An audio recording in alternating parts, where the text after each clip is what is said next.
Good morning, everyone. Happy Thursday before the 4th of July. I hope everybody is planning on a very quiet 4th of July, or at least one very close to home. Once again, we're finishing up. It'll be over pretty soon. Uh, Another chapter of Allow Me to Introduce an Insider's Guide to the Occult. Uh, this was this year's book, I think, from the good folks at Wiser Books. Uh, Today is my last little introduction to a book on the subject of Enochian magic. And this is my preface to the 2010 edition of The Lost Art of Enochian Magic, Angels, Invocations, and Secrets Revealed to Dr. John Dee. And this is by my friend John DeSalvo, PhD. And he's written several books on Enochian magic, including one on the pronunciation of the angelic language. So here we go. It's a rather short one today. I was gratified beyond words when Dr. DeSalvo asked me to pen a few words for his marvelous work. I can say without hesitation that the reader is in for an exciting, provocative, and enlightening experience. For some of you, it may be the beginning of an adventurous journey of self-discovery. It's a work I believe could only have been written in the morning hours of the 21st century, when advanced scientific thought is promising us an unprecedented understanding of the cosmos and the nature of matter and energy. As our astro and quantum physicists draw us closer to the Holy Grail of a theory to explain it all, can it be possible that we are approaching the level of inquiry so profound that we will soon be required to dramatically expand our level of consciousness in order to process the multidimensional answer? I believe the answer is yes. And as we penetrate even deeper into these new frontiers of thought, we are confronted with the same fundamental issues and challenges that have faced spiritual scientists since the dawn of human consciousness. How was the universe created? How can it be limitless? What sustains it? Will it ever end? If so, how? What is the nature of time, space, reality, and consciousness? Who am I? What am I? Try it might to do otherwise when her musings soar to these heights, science is forced by the limitation of word images to evoke the metaphoric language of mythology, mysticism, and magic in her attempt to even discuss these transcendent matters. Why should it be thought unscientific for us to explore these same issues directly by magical means? After all, for tens of thousands of years of human history, right up to the 18th century, magic was science. Magic is the mother of mathematics, astronomy, biology, chemistry, architecture, and medicine. It does us no good to argue that mythology, mysticism, and magic are irrational and illogical.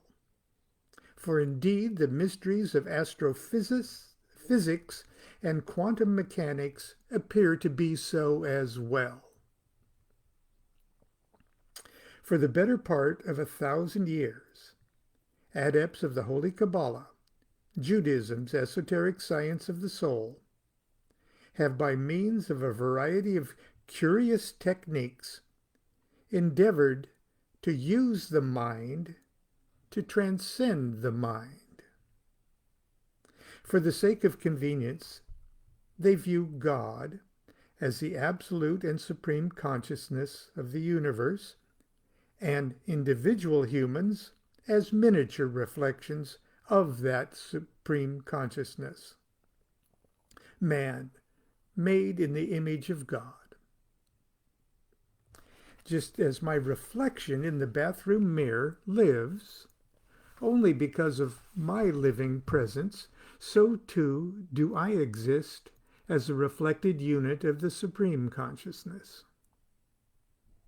My seeming separation from God is as illusory a phenomena as my reflection in the mirror mistakenly believing itself real and somehow estranged from the physical me on the other side of the looking glass. Because God and humans are two aspects of the same consciousness, the Kabbalists view us both as being divided, or categorized would be a better word, into the four main levels of consciousness. The lowest level, as an aspect of the supreme consciousness, is the material plane itself. And I give the specific example of a rocking chair. And I'll continue with this chair analogy. For us, as an aspect of the individual consciousness, this level manifests as our physical bodies. So, just like a chair is a physical object, part of our soul is a physical body. The next level, as an aspect of supreme consciousness, is the formative plane, where exist the patterns of everything that will manifest on the material plane.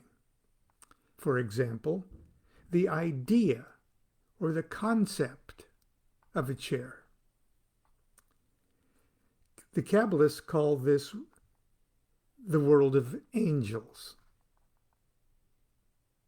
For us, as an aspect of individual consciousness, this level is our intellect, our mind's eye.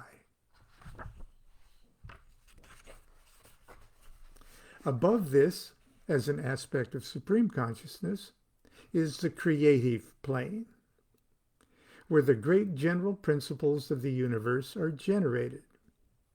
In our example, the concept of sitting down.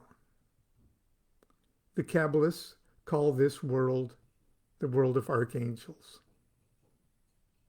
And for us, on an individual consciousness level, this level manifests as mysterious powers of intuition. An example, when a mother wakes up in the night when her child has been in an accident far away, the ability that transcends logic and time and space. Finally, above this, as an aspect of the supreme consciousness, is the archetypal plane.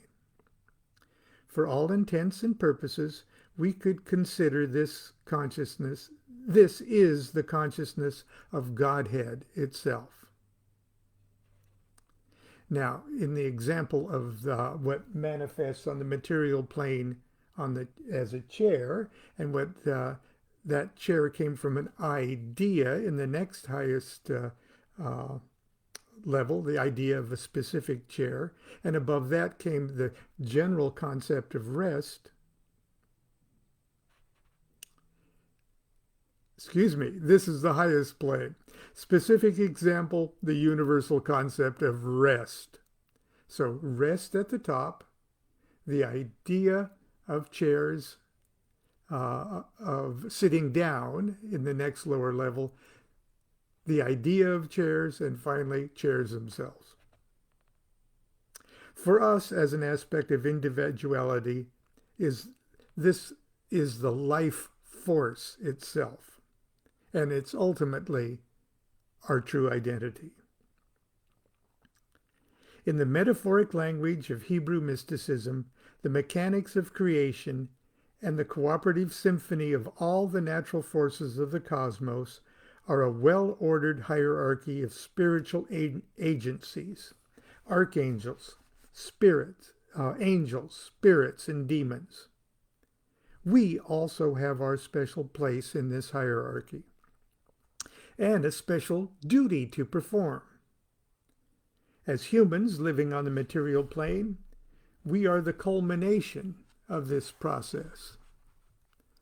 We resonate with a full collection of the echoes of the entire creational cycle. Each of us, as a monad of supreme consciousness, is a tuning fork, vibrating as the pure lower harmonic of the absolute note.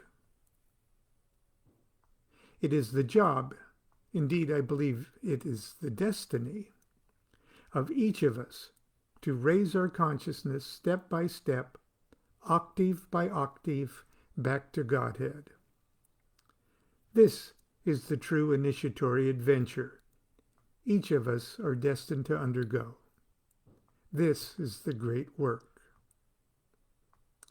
One branch of Kabbalistic philosophy views the cycle of the descent into matter and the return journey home as a 10-step process, the roadmap being the schematic diagram called the Tree of Life. Enochian vision magic of Dr. John Dee, however, divides the trip not into 10 levels, but into 30. And it is a step-by-step exploration of these 30 aethers or heavens of the human divine consciousness that is a fascinating subject of Dr. DeSalvo's bold and visionary experiences. And that's the end of that chapter. Tomorrow we will start part 6, Forwards and Essays about Magical Masonry.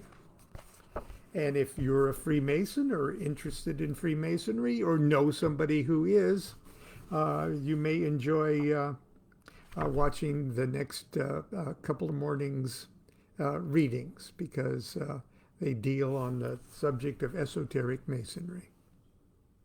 But until then, I've got to change clothes and drive St. Constance to the grocery store. We have to put on our masks and gloves and try to get into grocery stores this morning. So wish us luck. So until tomorrow, continue to be good to yourself and be good to each other. Do what thou wilt shall be the whole of the law. Love is the law. Love under will. Bye-bye.